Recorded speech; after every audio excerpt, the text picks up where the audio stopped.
Mesdames et messieurs, le tout nouveau Mazda CX-5 en 2023.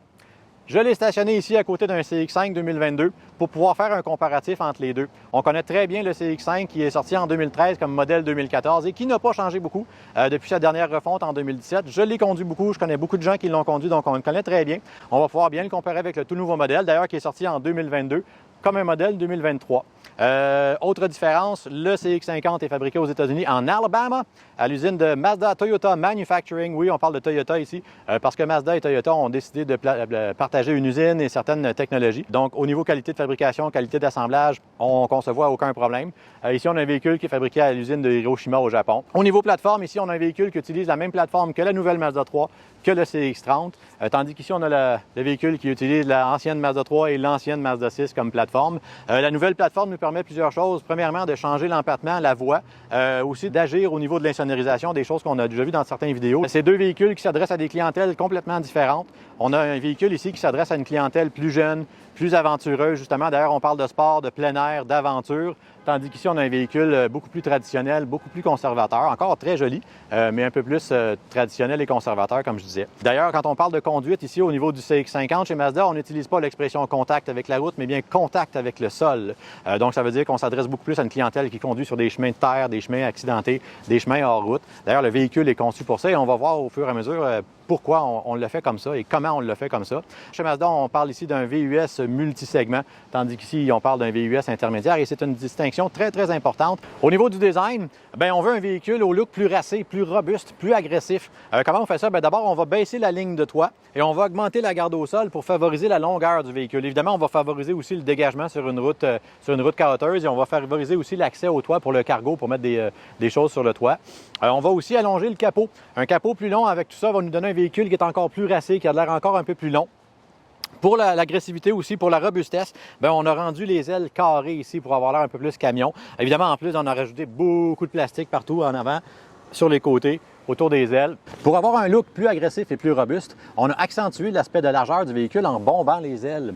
On a aussi ajouté, une première chez Mazda, des trappes d'air dans le pare-choc en avant et dans le pare-choc en arrière, encore une fois, pour accentuer la largeur du véhicule. Petit détail intéressant, les trappes d'air à l'arrière sont tout à fait décoratives, tandis que celles de l'avant sont fonctionnelles, elles laissent pénétrer l'air dans le pare-choc et ensuite ressortir par l'aile sur le côté.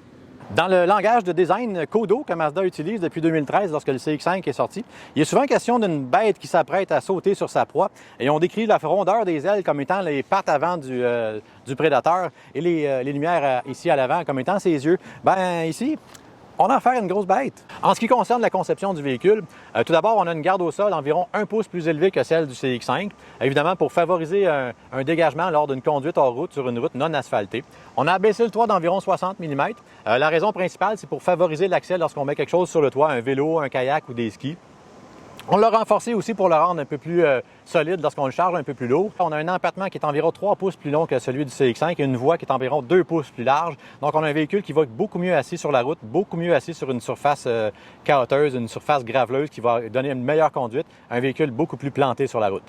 C'est d'ailleurs la première fois chez Mazda dont il est question d'angle d'attaque, d'angle de départ et d'angle relié à la garde au sol. Pour suspendre les 15 à 1800 kg que peut peser le véhicule et tenir tout ça sur la route, on utilise à l'avant une suspension à jambes de force McPherson qui a été conçue pour le CX-50, mais qui est à peu près le même principe que celle du CX-5.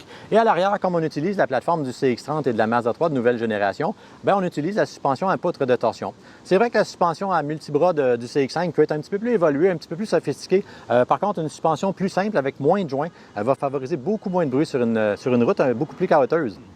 Pour déplacer tout ça, bien, on a deux moteurs. Le premier, c'est le 4 cylindres 2,5 litres de 187 chevaux qu'on connaît depuis longtemps chez Mazda, mais qui est ici équipé de désactivation des cylindres.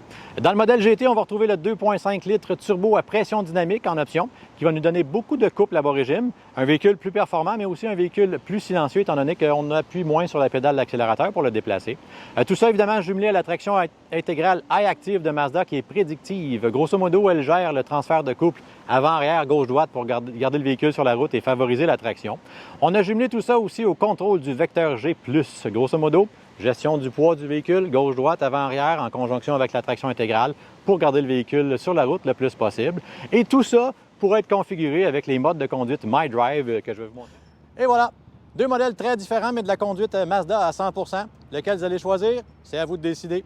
Moi, j'ai beaucoup aimé mon expérience. Un gros merci à Mazda de Laval de m'avoir accueilli. Quelle belle journée pour essayer des véhicules. Si vous avez des questions, des commentaires ou même des insultes, mettez ça ici en bas. Ben oui, c'est bon pour l'algorithme quand même. Si vous avez une belle voiture, une voiture intéressante, surtout une Mazda, bien sûr, que vous voulez montrer à la communauté, ben faites-moi signe, ça va me faire plaisir de vous rencontrer. Merci d'avoir regardé. Bonne journée. Ouais, c'est bon ça. Non seulement pour favoriser le dégagement du klaxon qui est de l'autre côté chez le voisin qui fait beaucoup de bruit, il vient de s'arrêter. Hey, c'est pas pire ça. Ah! Ah oui, une petite nouveauté. Attention à tes doigts, le gros.